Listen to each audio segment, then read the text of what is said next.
Alright, what's up you guys? In today's video I'm going to show you how to do TA on the Bitcoin halvings. So I actually have my own chart and on TradingView, and what I'm going to do is start to put in the trend lines or the lines, vertical lines for the Bitcoin halvings that previously occurred, so that we can start to see some trends that are occurring.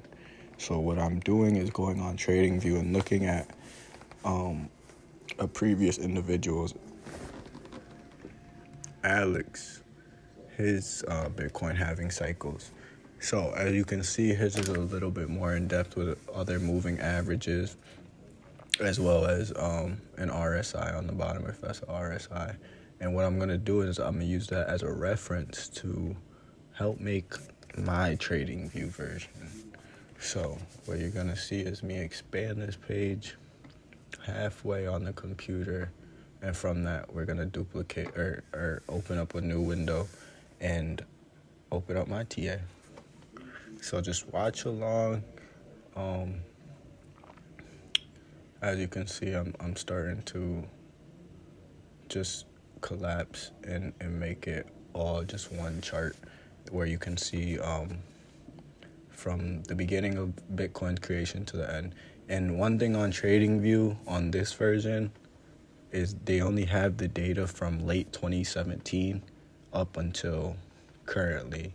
In the Bitcoin halving cycles by Alex, he actually has all the way from 2010 to current. So that's one thing that I did notice.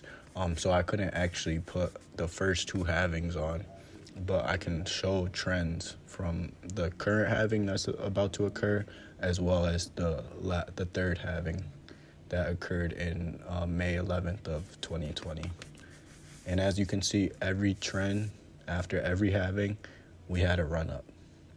So we reach a run up, and then we start to just go plateau and go horizontal before we break up into the next portion. So just watch along, enjoy the video.